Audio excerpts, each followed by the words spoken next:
ज्यादा pressure parents, समाज, वो सबसे ज्यादा इंसान खुद इंटरनलाइज करता है। खुद जो अपने ऊपर इसकी एक्सपेक्टेशन इतनी बढ़ जाती है, तो उस प्रेशर से बचना बहुत इंपॉर्टेंट है। जल्दी जो है ना, इसमें बहुत मेंटल प्रेशर रहता है, प्रूव करना है, इतनी कंपटीशन इतना ज्यादा। तो मैं सच में इतना बीच में ऐसा होता था कि मैं रोती थी कि मुझसे नहीं होगा, यहाँ बच्चा भी छोड़ा हुआ है, मैं कैसे करूँगी ये। तो मैं उस बीच में मेरे को जो इम्पोर्टेंट लगता है कि आपके जो भी निजी हैं, आप उनसे बात कीजिए। कभी जो भी डिप्रेस्ड फील करे, आप उनसे बात कीजिए। मैंने यूपीएससी में 489 रैंक हासिल की है इस साल, सेकंड रैंक था। तो अभी मैं बच्चों को सुन रही थी, ये भी रियलाइज हो रहा था कि गाइडेंस की बहुत कमी है हमारे देश में। मैं आप लोगों को बहुत बहुत धन्यवाद देना चाहूंगी यहाँ आने के लिए, हम सब लोगों को इतना प्यार, इतना सम्मान देने के लिए। सो धन्यवाद। इसके अलावा मैं मेरा नाम कृष्णा यादव है, जैसे कि आपने सुना। मैंने यूपीएससी में 489 रैंक हासिल की है इस साल, ये मेरा सेकंड रैंक था।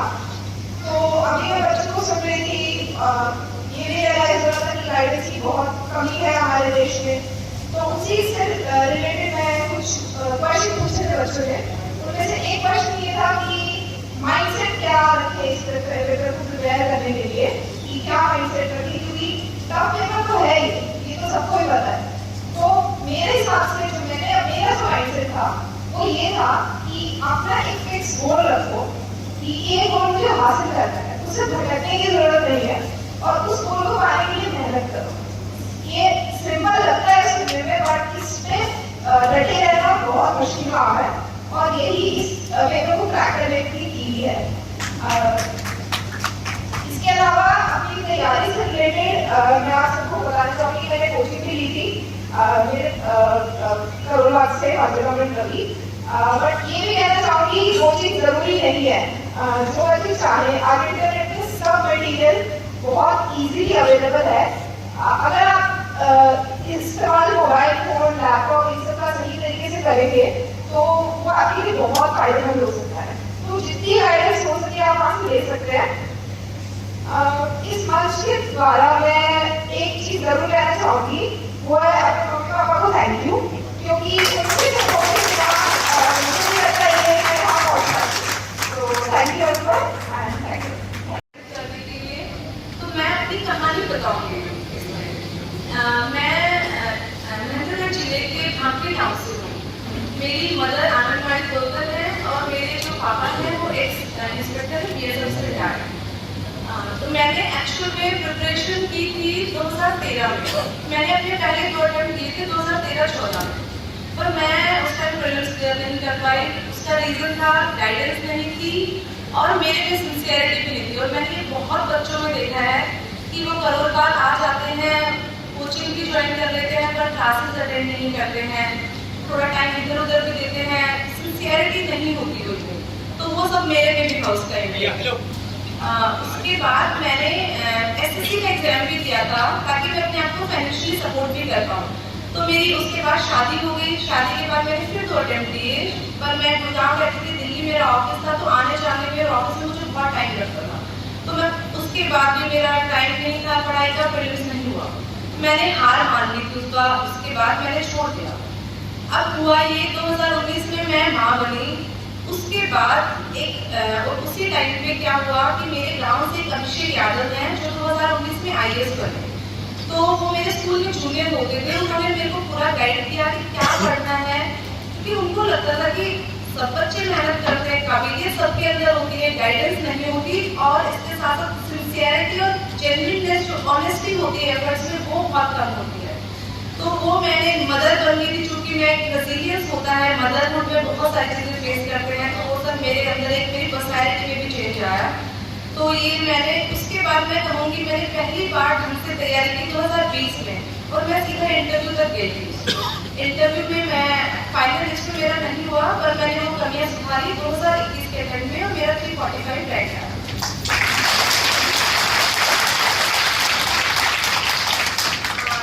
अब मैं बहुत सारी मुसीबतें आई, मैं शादीशुदा हूँ, मेरा बच्चा भी है, तो मैं यहाँ धन्यवाद करना चाहूँगी अपने हस्बैंड का, मेरी सास का, मेरी मदर का। बिल्कुल उन्होंने पूरी जिम्मेदारी ली और उन्होंने संभाला और मुझे बिल्कुल एक तरीके से मैं रिलैक्स होकर अपनी पढ़ाई कर पाई। इसके अलावा ये जर्नी जो है ना, इसमें बहुत मेंटल प्रेशर रहता है, प्रूव करना है, इतनी कंपटीशन है इतना ज़्यादा। तो मैं सच में इतना बीच में ऐसा होता था कि मैं रोती थी कि मुझसे नहीं होगा, यहाँ बच्चा भी छोड़ा हुआ है, मैं कैसे करूँगी ये। तो मैं उस बीच में मेरे को जो इम्पोर्टेंट लगता है कि आपके जो भी निजी हैं आप उनसे बात कीजिए, कभी जो भी डिप्रेस्ड फील करे आप उनसे बात कीजिए, कोई भी गाइडेंस लीजिए। इसके साथ साथ मुझे लगता है कि स्पोर्ट्स बहुत इम्पोर्टेंट है। अगर आप पूरा दिन पढ़ते हैं, आप शाम को आधा घंटा अगर रनिंग कर लेते हैं तो आपका माइंड और आपकी बॉडी पूरी तरोताजा हो जाती है। तो स्पोर्ट्स कर सकते हैं आप, थोड़ा योगा कर सकते हैं। तो ये सब मैं अकेली रहती थी दिल्ली में, बहुत बार मेरे को सारा 4-5 दिन तक कोई बंदा नहीं मिलता जिससे मैं बात कर पाऊँ। तो मैं रोज शाम को 15 मिनट रनिंग करती थी और उसके बाद 15 से 20 मिनट एक्सरसाइज करती थी। मैं उसके बाद बिल्कुल फ्रेश होकर आती थी घर पे और मैं पढ़ाई दोबारा से शुरू कर देती थी। तो ये मुझे लगता है कि जो भी स्टूडेंट्स हैं ये आप फॉलो करें तो बहुत अच्छा रहेगा। इसके अलावा हमारी भारतीय धरोहर बहुत ज़्यादा एक रिच है, जिसके अंदर हमारे योग गुरु हैं, योगा हम कर सकते हैं, थोड़ा स्पिरिचुअल लोगों को सुन सकते हैं। क्योंकि बहुत बार होता है कि मोटिवेशन अंदर से नहीं आता, हम हारते हैं, लगता है कि नहीं होगा नहीं होगा। तो आप किसी भी यूट्यूब पे बहुत कंटेंट है, बहुत सारे स्पिरिचुअल लोगों को सुन सकते हैं, तो एक फॉर द टाइम भी मोटिवेशन आता है। अच्छा, ये था मेरा मेंटली मैंने अपने आप को कैसे संभाला। उसके बाद मैंने प्रिपरेशन में कैसे काम किया। देखिए इसमें 3 स्टेजेस होती हैं, प्रीलिम्स, मेंस और इंटरव्यू। तीनों बिल्कुल आपकी डिफरेंट चीजें डिमांड करते हैं आपसे। प्रीलिम्स जो होता है वो आपसे चाहता है कि आप थोड़ा, आपको सब कुछ पता हो, ठीक है, वो बहुत रिक्वेस्ट होता है प्रोसेस, 9 एग्जाम होते हैं, दिन में 6-6 घंटे आपको लिखना होता है। तो वहाँ पे आपको मेंटली स्टेबल होना, और मेरे अंदर ना ये चीज़ थी कि मुझे करना है करना है करना है। और एक चीज़ लाइन याद आती है मुझे कि जो चीज़ आपको मार नहीं रही ना, वो आपको पक्का स्ट्रॉन्ग करना है। बहुत बार ऐसा लगता था कि नहीं होगा, तो मुझे लगा मर नहीं रही तो पक्का कुछ अच्छा ही निकल के आएगा। आज वीक फील कर रही हूँ, पक्का आगे अच्छा आएगा। तो ये चीज़ मैंने कंटिन्यू रखी। और मेंस का मैं बताती हूँ कि गाइडेंस की सच में बहुत कमी है। बहुत सारे बच्चों को पता ही नहीं चल पाता कि क्या चीज़ें पढ़े क्या ना पढ़े। तो मुझे 2020 में गाइडेंस मिली, मैं यहाँ तक आई। तो मैं बिल्कुल चाहूँगी कि ऐसा मंच तैयार हो जहाँ पे बच्चों को गाइडेंस मिल सके प्रॉपर, और मेंटली उनको तैयार किया जा सके कि कैसे आगे बढ़ना है। धन्यवाद। अपने आप की अलग पर्सनालिटी है। I don't think so Rohit Raj Singh को इंट्रोडक्शन की जरूरत है। ना हमारे फादर को थी, ना ही मेरे भाई को है, और ऑब्वियसली ना ही मेरे फादर को है। नीचे बैठ जा। जो भी हूँ मैं यहाँ पे, I think it's because of my mother, my brother, my father. मैं 10 साल की थी जब मेरे पापा गुजर गए, और हाँ बहुत ज़्यादा यादें नहीं है उनके साथ। पर हाँ, आज 25 साल की हूँ तो लगता है कि पूरे 25 साल में पापा का साथ हमेशा था ही मेरे साथ। और आई थिंक ये ऐसी बहुत ज़रूरी चीज़ है, फैमिली का सपोर्ट होना, जो इस पूरी जर्नी में बहुत इम्पोर्टेंट है। ब्रीफ बैकग्राउंड मेरे बारे में, मैंने AD Shri Ram college for women से 2018 में इकोनॉमिक्स ऑनर्स में ग्रेजुएशन करा था। उसके बाद मैं मिनिस्ट्री ऑफ फाइनेंस में इंटरनेशनल हाउसिंग बैंक में नौकरी लगी थी मेरी, असिस्टेंट मैनेजर की तरह, जो मैंने 2 साल काम करा है वहाँ पे। और उसके साथ साथ मैंने अपना मास्टर्स परस्यू करा है AU से। तो ये मैं सभी को कहना चाहूँगी कि ज़रूरी नहीं है कि आप किसी भी सर्विस में बहुत ही टॉप रेटेड कॉलेज से आए। आप किसी भी कॉलेज से आए, कहीं से भी पढ़े हो, उससे कोई फर्क नहीं पड़ता जब तक आप अपनी पूरी मेहनत कर रहे हैं। सिंस ओपन से था मेरा मास्टर्स, तो फिर किसी तरह का कोई क्लासेस नहीं थी, कोई टीचर नहीं था पढ़ाने के, कुछ ऐसा नहीं था कि पता चले कि कहाँ गलत जा रहे हैं कहाँ सही जा रहे हैं। जो भी था पूरा 2 साल का जर्नी अपने आप में ही सीखा, समझा और उसको करेक्ट करा। जो मेरी सर्विस है इंडियन इकोनॉमिक सर्विस, वो बाकी सिविल सर्विसेज एग्जामिनेशन से थोड़ी मिलती भी है, थोड़ी डिफरेंट भी है। मिलती है आई थिंक बाकी सब लोग यहाँ पे जो प्रेजेंट है वो बता दीजिए कि बहुत कंसिस्टेंट होनी चाहिए आपकी तैयारी, मेहनत करनी चाहिए, वो सब कुछ फिनेंशियली बहुत जरूरी है। बट डिफरेंट जो है इस एग्जामिनेशन में, इंडियन इकोनॉमिक सर्विसेज एग्जामिनेशन में, वो ये है कि आपको हर एक मोमेंट, हर एक सेकंड पता होता है कि आपकी कितनी अच्छी तैयारी है। सिंस इस एग्जामिनेशन के लिए आपको एक मास्टर्स ऑफ इकोनॉमिक्स होना जरूरी है, ये एलिजिबिलिटी कंडीशन है, तो इसके लिए आप जब आपने कोई एक सब्जेक्ट इतना स्पेशलाइज तरीके से इतने सालों से पढ़ा होता है, तो आपको अपने अंदर की कमी, क्या अच्छा आता है, क्या बुरा आता है, क्या सुधारने की जरूरत है, वो आपको नेचुरली अपने आप पता होती है। तो मैं कहूँगी इस एग्जामिनेशन में ये एक बहुत बड़ा फायदा होता है कि आपको हर एक सेकंड पता है कि आपकी कितनी अच्छी तैयारी है, कितनी हुई तैयारी है और कहाँ इम्प्रूव करने की जरूरत है। दूसरा, इसमें बाकी सर्विसेज से अलग ये है कि इसमें कोई कोचिंग की बिल्कुल जरूरत नहीं होती है। मैंने 2 साल काम करते वक्त, मास्टर्स करते वक्त साथ पढ़ाई करी है और मुझे एक दिन नहीं लगा कि मुझे कोचिंग की जरूरत है या कोई मॉक इंटरव्यू देने की जरूरत है, वो सब की मुझे कभी रिक्वायरमेंट लगी। हाँ, हो सकता है कि इंटरव्यू वगैरह के लिए घर पे ही गाइडेंस की भाई की, तो फिर कभी इतना रिक्वायरमेंट लगा नहीं, बट उससे आई थिंक काफी ज्यादा इम्पोर्टेंट था कि इस सर्विस की भी मुझे थोड़ी अवेयरनेस हो, जो आई थिंक यहाँ पे आरुषि मैम बैठी है, आरुषि यादव, वो मुझसे पहले, मैं 2022 बैच की हूँ, 2021 बैच की सेलेक्टेड है, तो इंटरव्यू से पहले मेरी उनसे बात हुई थी, तो I think I would like to thank you a lot ma'am, thank you very much. इन्होंने एक्चुअली में बहुत जेन्युइन हेल्प करी है, मुझे बहुत क्लैरिटी दी है कि कैसे तैयारी करनी है इंटरव्यू के लिए, इस लेवल में इंटरव्यू कभी फेस करा नहीं था, और इसमें किस तरह के सवाल पूछे जाते हैं, क्या सोचना चाहिए, वो सब उन्होंने माइंड से डेवलप करने में बहुत हेल्प करी थी। आई थिंक जो सबसे ज्यादा इम्पोर्टेंट चीज मेरे लिए इस एग्जाम को क्लियर करने में काम आई, जो फर्स्ट अटेम्प्ट में क्लियर हुआ था मेरा लास्ट ईयर, सबसे इम्पोर्टेंट था मेरे लिए ये सोचना कि take one day at a time, कि आज बस पढ़ लो, कल की कल देखी जाएगी। सिंस ये सब एग्जाम्स जो होते हैं, नॉर्मल सिविल सर्विसेज हो गया, किसी और सर्विस का स्पेशलाइज्ड एग्जाम हो गया, सब में बहुत लॉन्ग प्रोसेस होता है, बहुत लॉन्ग प्रोसेस होता है और बहुत टायरिंग होता है, नॉट सिर्फ पढ़ाई करने के लिए नहीं, बट वही चीज बार बार पढ़ने के लिए। आई थिंक जो लोग बहुत टाइम से पढ़ रहे हैं वो लोग ये इशू फेस करते होंगे कि एक चीज को कितनी बार पढ़ना है, तो उस चीज के लिए जो मुझे हेल्प मिली थी वो ये सोच के मिली थी कि आज पढ़ना है, कल एक नया दिन है, तो कल की कल देखेंगे। एक दिन करके ही कब आपकी तैयारी अच्छी हो जाती है, कब आप एग्जाम क्लियर कर लेते हैं, वो आपको नहीं पता चलता है। लास्ट में एकदम से जब आप रेट्रोस्पेक्ट करके देखते हैं, पीछे देखते हैं कि कितना लंबा सफर था, कैसा रहा, तब आपको लगता है कि हाँ, एक दिन थोड़ा थोड़ा करके आपने एग्जाम क्लियर कर लिया। और इसमें मतलब मैं ये नहीं कहूँगी कि आपको रोज इतने घंटे पढ़ना है, या फिर आपको अलग रह के पढ़ना है, या फिर आपको हर इंसान का अपना एनवायरमेंट होता है जिसमें सबसे ज्यादा अच्छे से परफॉर्म कर सकता है। तो सिंस मैं काम भी कर रही थी साथ साथ, तो मैंने कभी अपने ऊपर इस चीज का प्रेशर नहीं बनाया कि मैंने आज 1 घंटा पढ़ा है, आज मैंने 5 घंटा पढ़ा है, या आज मुझे टाइम नहीं मिला, क्योंकि ऑफिस की रिक्वायरमेंट्स होती हैं, कभी आपको टाइम मिलता है, कभी आपको नहीं मिलता है टाइम।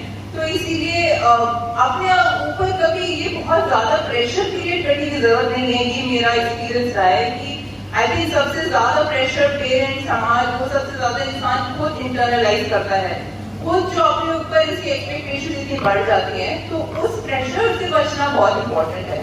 उसके लिए आपको यही सोचना पड़ता है कि ठीक है, आप अपनी तरह से पूरी मेहनत कर रहे हो, बाकी तो फिर भगवान तो है ही सबके ऊपर। तो इसके लिए सबसे इम्पोर्टेंट आपका ये है सोचना कि आप अपनी तरफ से पूरे एफर्ट्स डाल रहे हैं। हो सकता है एक ट्राई में ना हो, दूसरे ट्राई में ना हो, और आई थिंक बहुत लोग हैं जिनका मल्टीपल ट्राई में क्लियर होता है, बट क्लियर हो जाता है। तो कंसिस्टेंसी इज द की, और ऐसा कुछ भी नहीं है किसी भी एग्जाम में जो यहाँ पे बैठा कोई इंसान नहीं कर सकता है। जिसके अंदर इच्छा है, आई वुड बिलीव कि वो मतलब सर्टेनली कर ही सकता है उसको क्लियर। तो इसमें कुछ निराश होने की जरूरत नहीं है कि मेरी एजुकेशन इतनी अच्छी नहीं है, या मैं किसी Delhi based English convent school से पढ़े लिखा नहीं हो या नहीं हो, या फिर मेरे पास इतना मॉनेटरी सपोर्ट नहीं है, पैसे की दिक्कत चल रही है, किसी को बहुत ऐसा लगता है। वो आपको सब सोचने की जरूरत नहीं है, क्योंकि इंटरनेट एक ऐसी चीज आई थिंक डेवलप हो चुकी है जिसमें बहुत सारी चीजें बहुत आसानी से मिल जाती हैं। तो उसमें पैसे का आपको कंस्ट्रेंट रहा नहीं है। स्पेशली मैं अपनी सर्विस अपने एग्जामिनेशन पे तो मैं गारंटी से कह सकती हूँ कि इसमें 0 पैसे का इनपुट है। एंड इससे भी बेटर जो आपका मेंस वाला स्टेज होता है, जो रिटन वाला स्टेज होता है, उसमें ये मेरी प्रिपरेशन में मैंने ऑब्जर्व करा था कि हमारी सरकार ने ही कई ऐसे रिसोर्सेज ऑनलाइन क्रिएट कर रखे हैं। जो भी लोग इस सर्विस में इंटरेस्टेड है वो सब उसको ट्राई कर सकते हैं। ऐसे रिसोर्सेज हैं फ्री ऑफ कॉस्ट अवेलेबल है वेबसाइट्स पे, सरकारी वेबसाइट चलती है जिसमें आपको सारा मटेरियल मिलता है।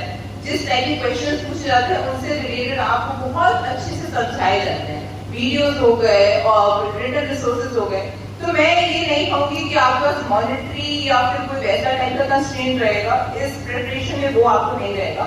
सिर्फ ध्यान सिर्फ यही होगा कि आप उतनी मेहनत करने के लिए तैयार हैं और आप उतने डेडिकेटेड हैं और प्लस आपको अपने ऊपर भरोसा है और अवेयरनेस है कि आपको कितना पता है कितना नहीं पता है।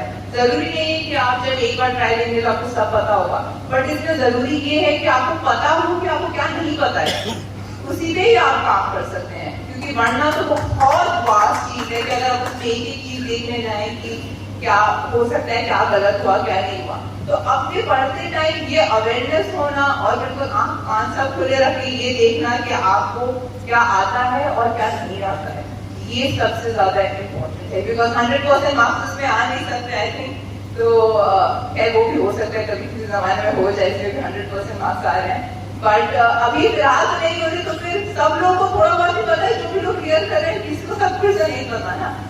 पर यही है कि जितना आपको पता है वो आपको बहुत अच्छे से पता है, इतना अच्छे से पता है कि किसी और बात में जितना अच्छा है आप लोगों को। ये आपका एम होना चाहिए।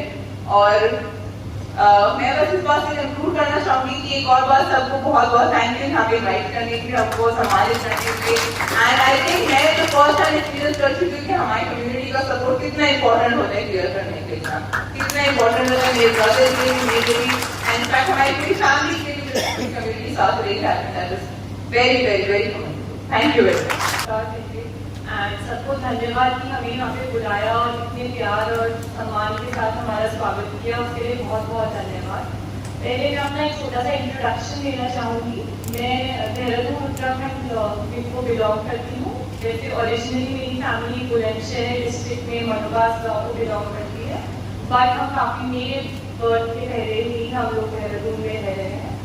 एंड मैंने अपनी स्कूलिंग देहरादून से करी है और ग्रेजुएशन मैंने लेडी श्री राम कॉलेज से करी है और मास्टर्स में इकोनॉमिक्स में दिल्ली यूनिवर्सिटी से ही करी थी। उसके बाद मैंने 2 साल काम किया प्राइवेट सेक्टर में और काम करते करते ही मैंने ये डिसाइड किया कि थोड़ा फाइनेंशियली इंडिपेंडेंट होने के बाद मेरे को अपना टाइम इकोनॉमिक सर्विस का जो एग्ज़ाम है उसमें डिवोट करने का मेरी इच्छा थी, तो मैंने वो प्रोसेस स्टार्ट किया। तो मेरा ये फर्स्ट अटेम्प्ट था जिसमें मैंने अपना एग्ज़ाम क्लियर करा। एंड इसके लिए मैं आपको बस 3 बातें बताना चाहूँगी मेन जो मेरे लिए काम करी। सबसे पहले तो हम सब चाहते हैं कि हम ये एग्ज़ाम क्लियर करें, उसमें हमारे पर्सनल एस्पिरेशंस रहते हैं, हमारी फैमिली के एस्पिरेशंस रहते हैं, बट एक इम्पॉर्टेंट कॉज जो हमारे को सोचना चाहिए कि हम इस एग्जाम को क्लियर करके और बड़े इस कॉज से कैसे एसोसिएट कर सकते हैं अपने आप को, चाहे वो कंट्रीब्यूशन टू द सोसाइटी हो, कोई पर्टिकुलर एक गोल हो जो आप अचीव करना चाहते हो, आप एजुकेशन सेक्टर में काम करना चाहते हो, आप विमेन एम्पावरमेंट में काम करना चाहते हो, तो एक बड़े कॉज से हमेशा अपने आप को एसोसिएटेड रखिए, वो आपको लगातार मोटिवेशन देगा थ्रू आउट योर प्रिपरेशन। मेरे लिए वो कॉज था मेरे सब्जेक्ट के लिए लगा इकोनॉमिक्स, जो कि इसमें स्पेशलाइजेशन था, तो मेरे को इकोनॉमिक्स से रिलेटेड ही कुछ करना था, ये मेरे को क्लियर हो गया था। तो वो जो लगाव है सब्जेक्ट से वो कंटिन्यूसली मेरे को मोटिवेशन देता गया throughout my preparation. And second चीज़ जो मैं कहना चाहूँगी, जैसे सहर ने भी मेंशन किया कि अब इतना रिसोर्सेज इंटरनेट पे अवेलेबल है कि मॉनिटरी कंस्ट्रेंट को ज़्यादा रह नहीं रहे हैं, तो ये ज़्यादा ज़रूरी है कि आप कोचिंग पे ओवर रिलाई करने की बजाय अपनी सेल्फ फोकस और सेल्फ प्रिपरेशन पे ज़्यादा ध्यान दें। एक टाइम टेबल ज़रूर बनाएं, जो कि ज़्यादातर लोग जो प्रिपरेशन करते हैं बनाते हैं, बट उस टाइम टेबल में ये ज़रूर ध्यान रखें कि कंसिस्टेंसी मेंटेन रखें।